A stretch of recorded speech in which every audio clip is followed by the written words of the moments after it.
Guys hope you are doing well. आज से Git and GitHub पे एक सीरीज स्टार्ट कर रहे हैं। इससे पहले मैंने कुबरनेटिस एंड एनसिबल पे एक सीरीज़ कंप्लीट की है फॉरगिवनेस, एंड उसके वीडियो लेक्चर्स मेरे लिंक्डइन प्रोफाइल पे मौजूद हैं। उसकी डॉक्यूमेंटेशन मेरी गिटहब की रिपोजिटरीज हैं जिनकी लिंक मैंने ये शेयर किए हैं, इसमें मौजूद हैं, आप इनको फॉलो कर सकते हैं। Before proceeding to git and GitHub कुछ सॉफ्टवेयर डेवलपमेंट के हवाले से चीज़ें डिस्कस कर लेते हैं। ये डॉक्यूमेंटेशन है, सेम इसका लिंक भी मैंने शेयर किया, आप इसको फॉलो कर सकते हैं।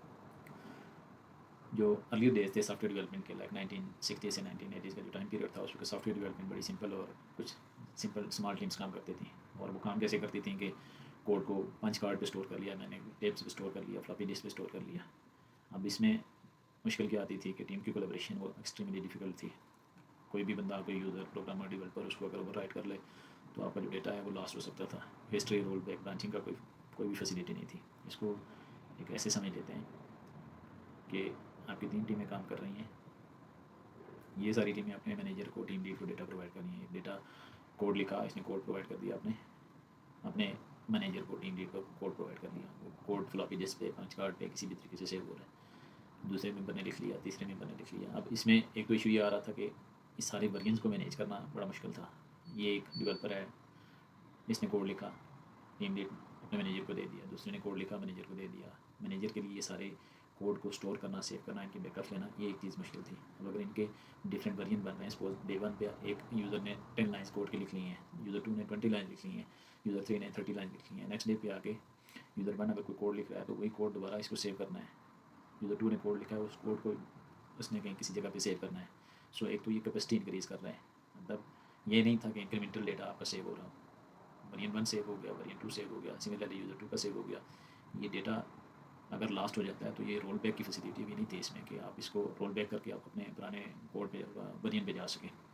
सो जैसे जैसे सॉफ्टवेयर डेवलपमेंट में रेवोल्यूशन आता गया, सॉफ्टवेयर डेवलपमेंट बढ़ती गई, टीम्स आपकी बढ़ती गई, आपका डेटा बढ़ता गया, तो ये सारा प्रोसेस जो मैनुअली डेटा को स्टोर करना, वर्जन को कंट्रोल करना या डेटा का बैकअप्स लेना, ये मुश्किल होता गया। तो उस वक्त ज़रूरत पड़ी कि कोई ऐसा क्यों ना सेंट्रलाइज एक वर्जन कंट्रोल सिस्टम बनाया जाए, यानी कि सारे डेटा को, बजाय इसके कि आपका एक मैनेजर, आपका एक टीम लीड मैनुअली चीज़ों को मैनेज करे या मैनुअली डेटा को कलेक्ट करे और वो स्टोरेज कैपेसिटी, बट उसका भी इशू होता जाए। उसके बाद किसी यूज़र ने कोई एक कोड में कोई एरर, अगर ह्यूमन एरर आई है तो उसको ट्रेस आउट या ट्रैक करना है, एक मुश्किल और हेक्टिक टास्क था। तो इस सारे प्रोसेस से बचने के लिए इस चीज़ की ज़रूरत पेश आई कि क्यों ना एक वर्जन कंट्रोल, एक सेंट्रलाइज सिस्टम बनाया जाए।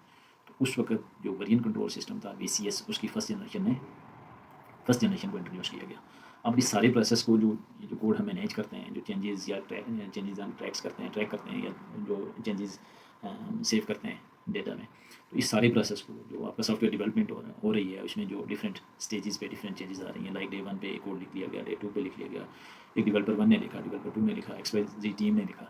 तो ये सारे के सारे प्रोसेस को इकट्ठा करना और इस चीज़ को मर्ज करना या इस चीज़ को ट्रैक करना, इस सारे प्रोसेस को कहा जाता है SCM, सोर्स कोड मैनेजमेंट। और जो ये प्रोसेस, जो टूल या जो सॉफ्टवेयर या जो भी टूल्स आपके, प्रोग्राम्स आपके ये काम करते हैं, तो उनको बोला जाता है वर्जन, उस टूल को बोला जाता है वर्जन कंट्रोल सिस्टम। सो सोर्स कोड मैनेजमेंट क्या चीज़ आ गई कि जो इंटायर प्रैक्टिस है आपकी tracking and managing the code changes, जो कोड में चेंजेस आ रही हैं उसमें जो भी आप प्रैक्टिस कर रहे हैं, लाइक उनको मैनेज या ट्रैक करने के लिए, तो उसको सोर्स कोड मैनेजमेंट करते हैं। अब जो भी टूल या सॉफ्टवेयर ये काम करता है तो उसको वर्जन कंट्रोल सिस्टम कहा जाता है। Version control system is a software tool that track changes to the file over the time. जो आपके कोड में, फाइल में जो चेंजेस हो रही हैं उसको जो ट्रैक कर रहा है उसको वर्जन कंट्रोल सिस्टम करते हैं। अब इसका फ़ायदा क्या है, एडवांटेज क्या है कि डेवलपर जो अपने वर्जन रिकॉर्ड कर रहे हैं उनकी चेंजेस कंपेयर कर सकते हैं, एक दूसरे के साथ कोलैबोरेट कर सकते हैं, प्रीवियस वर्जन पे जा सकते हैं।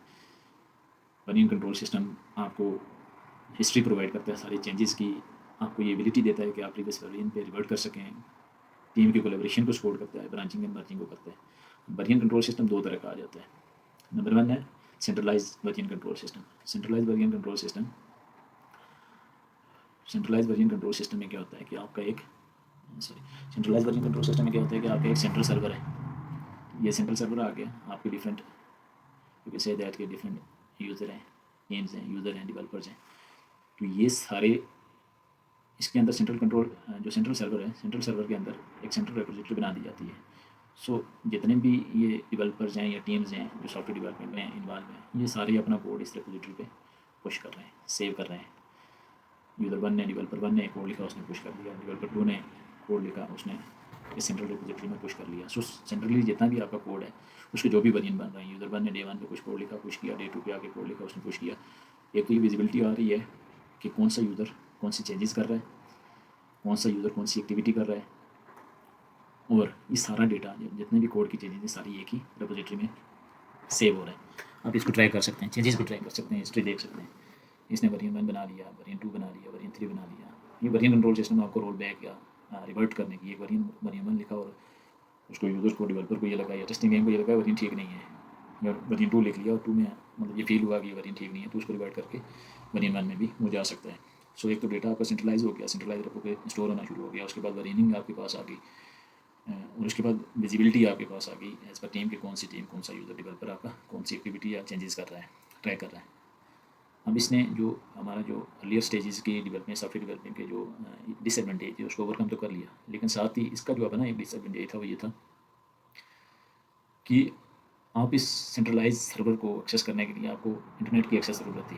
लाइक यूज़र 1 है तो वो इस सर्वर को एक्सेस कर सकेगा, तो फिर उसने अपना कोड पुश किया, यहाँ पे मतलब राइट करना है, सेव करना है। इन केस कि आपका ये सर्वर सेंट्रलाइज सर्वर या ऑफलाइन है तो ये सारे यूज़र काम नहीं कर सकते, कोड राइट नहीं कर सकेंगे, लिख नहीं सकेंगे, सेव नहीं कर सकेंगे यहाँ पे। इन केस के ये सर्वर क्रैश हो जाता है, उस वक्त आपका सारा डेटा लॉस हो सकता है। सो ये डिसएडवांटेज था सेंट्रलाइज वेरिएंट कंट्रोल सिस्टम का। डिस्पाइट इसके एडवांटेज ये थे कि इसने जो अर्लियर स्टेजेस के जो सॉफ्टवेयर डेवलपमेंट के जो ड्रॉबैक्स थे उसको ओवरकम किया है। सो इस चीज़ को ओवरकम करने के लिए डिस्ट्रीब्यूटेड वेरिएंट कंट्रोल सिस्टम है। डिस्ट्रीब्यूटेड वेरिएंट कंट्रोल सिस्टम कैसे काम करता है उससे पहले डिस्कस कर लेते हैं हम अपने सेंट्रलाइज वेरिएंट कंट्रोल सिस्टम को। सेंट्रलाइज वेरिएंट कंट्रोल सिस्टम कैसे काम करता है, डेवलपर है उसने सेंट्रल सर्वर पे अपना कोड पुश कर लिया, वहाँ पे एक रिपोजिटरी बनी है, वहाँ पे कोड पुश कर लिया, हमने डिस्कस कर लिया। अब उसके फ़ायदे क्या थे, एडवांटेज क्या थे, सिंपल था, इजी टू मैनेज, परमिशन, अपने यूज़र को परमिशन दे दी, उसने उस पर डेवलपर को परमिशन दे दी, उसने अपना काम कर लिया। और एक ही सोर्स था हमारे पास ट्रुथ का, लाइक सिंगल सोर्स है आपके पास, सेंट्रलाइज सर्वर है, उसी पे आपने अपना डेटा रखना है। डिसएडवांटेजेस क्या थे कि सर्वर आपका डाउन हो जाता है तो आप कोई भी उस पर काम नहीं कर सकता, एक्सेस नहीं है, ऑफलाइन काम नहीं कर सकते। इफ सर्वर इस करप्टेड, हिस्ट्री आपकी लॉस्ट हो जाती है, आपका डेटा लॉस्ट हो जाता है। अगर आपकी टीम ज़्यादा है तो फिर ज़्यादा टीम सर्वर को एक्सेस करेंगे तो सो जो प्रोग्रेस है वो स्लो होना शुरू हो जाएगी। अब इसकी एग्जांपल क्या आती हैं, SVN है, CVS है, परफोर्स है। सो इस चीज़ को ओवरकम करने के लिए इस चीज़ को ओवरकम किया डिस्ट्रीब्यूटेड वेरिएंट कंट्रोल सिस्टम है। डिस्ट्रीब्यूटेड वेरिएंट कंट्रोल सिस्टम की आप फ्लो को देख लें तो उसको पेन की मदद से ही समझ लेते हैं। उसमें ये होता है,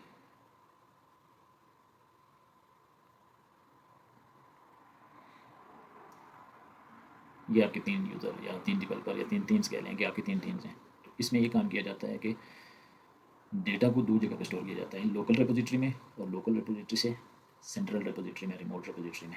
ये आपकी रिमोट रिपोजिटरी आ जाती है, जिसमें ये रिमोट रिपोजिटरी है, ये आपका डेवलपर बना है या वर्क स्पेस बना है, यूज़र बना है, ये कोई भी वेरिएंट या कोई भी डेटा या कोड लिख रहा है तो ये इसको लोकली भी स्टोर कर रहा है। जब लोकली स्टोर करने के बाद ये इसको यहाँ से सेंट्रल रिपोजिटरी पे पुश भी कर लेगा और इससे वापस इसको पुल भी कर सकता है। लाइक यूज़र 1 ने एक वेरिएंट कोड लिखा, एक प्रोजेक्ट पे काम कर रहे हैं, कोड लिखा, उसने लोकली स्टोर कर लिया, लोकली स्टोर करने के बाद इसने सेंट्रल रिपोजिटरी पे भेज दिया।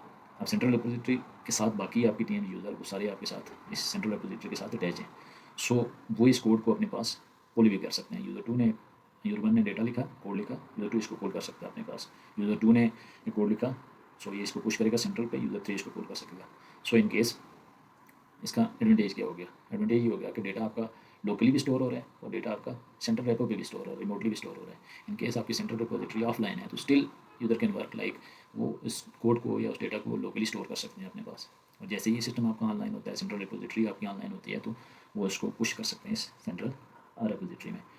सो अब इसके लिए इसका एडवांटेज ये हुआ कि हर एक जो वेरिएंट है वो सेव हो रहा है। यहाँ पे वेरिएंट 1 लिखा, यूज़र 1 ने लोकली कमिट किया, लोकली पुश किया, सेव किया, और फिर इसको कमिट या पुश कर दिया आपकी सेंट्रल रिपोजिटरी पे। इसने वेरिएंट 2 लिखा, वेरिएंट 2 रेपो सेंट्रल रेपो पे आ गया। सिमिलरली ये जो वेरिएंट्स हैं, ये सारे जो आपके डेटा है, ये सारा विजिबल है। बाकी आपके जो टीम मेंबर हैं जो सेंट्रल रिपोजिटरी के साथ कनेक्ट हैं, या आपके जो वर्क स्पेसेस हैं आपके जो सेंट्रल रिपोजिटरी के साथ कनेक्ट हैं, सबको साथ वो ये विजिबल हो गया। सो इस पर आप ऑफलाइन काम कर सकते हैं।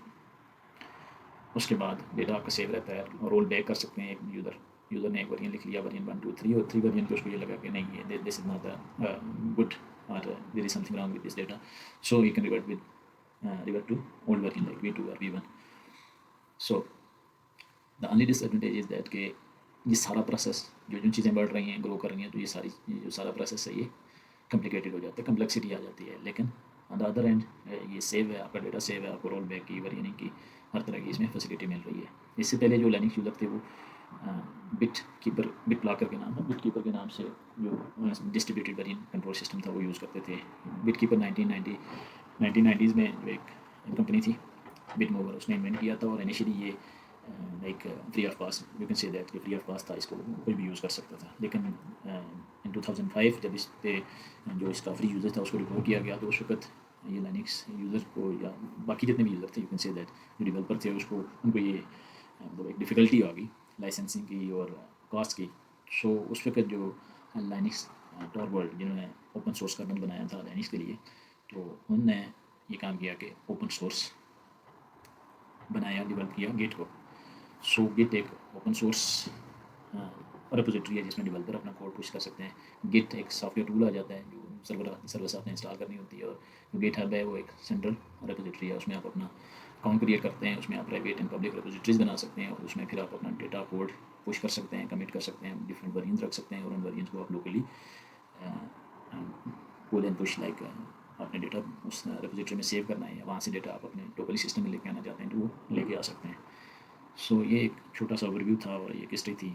सो गिट एंड गिटहब को यूज़ करने के लिए आपको गिट की एप्लीकेशन अपने सिस्टम पे इंस्टॉल करनी पड़ती है। हम इसको लिनक्स के साथ देखेंगे। और गिटहब के लिए आपको गिटहब पे अकाउंट क्रिएट करना पड़ता है। अकाउंट क्रिएशन के लिए सिंपल सा प्रोसेस है, लाइक आप जाएंगे github.com साइन अप पे, यहाँ पे आप अपना ईमेल एड्रेस देते हैं।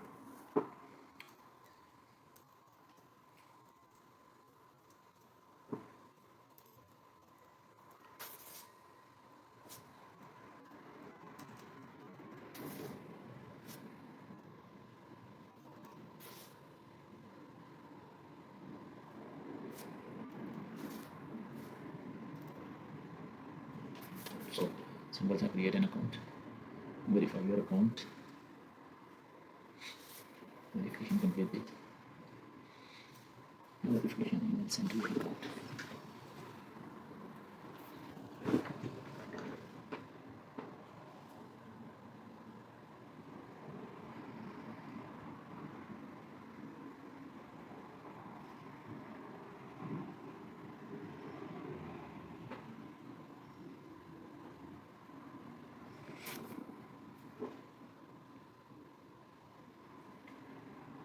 यहाँ पे वेरिफिकेशन कोड डालना पड़ता है, वेरिफिकेशन कोड को देख लेते हैं।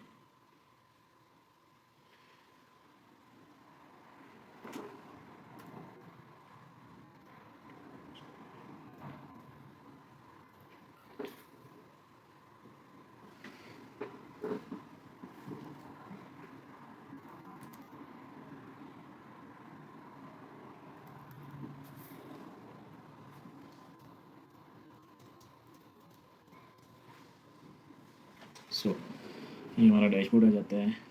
ये सिंपल प्रोसेस है, सिंपल सा अकाउंट है, free of cost, you can say that. यहाँ से आप रिपोजिटरी बना सकते हैं, लाइक मैं एक रिपोजिटरी बना रहा हूँ, प्रोजेक्ट के नाम से एक रिपोजिटरी बना लिया मैंने। इसके डिस्क्रिप्शन में कुछ भी लिख सकते हैं, लाइक गिट असाइनमेंट लिख लेता हूँ। और ऐड readme.md आप ऐड करना चाहें इसमें ऐड कर सकते हैं। उसके बाद इसको आप यहाँ से प्राइवेट एंड पब्लिक दो ऑप्शन आ जाते हैं। पब्लिक रिपोजिटरी पब्लिकली अवेलेबल होगी, हर एक एक्सेस कर सकता है। प्राइवेट रिपोजिटरी आपको ही एक्सेस होगी। इसके लिए आपको क्रेडेंशियल, जब भी इसको एक्सेस करेंगे तो आपको क्रेडेंशियल प्रोवाइड करना पड़ेंगे इसको एक्सेस करने के लिए। सो ये रिपोजिटरी कर लेते हैं, तो ये हमारी पहले रिपोजिटरी बन जाती है। अब ये readme.md एक फाइल होती है जो लाइक इसमें कोई भी आप अबाउट द कोड आप कुछ डॉक्यूमेंटेशन लिख सकते हैं, आप जो भी प्रोजेक्ट या जो भी काम कर रहे हैं आप उसमें, तो यहाँ पे कुछ चीज़ें आप ऐड कर सकते हैं।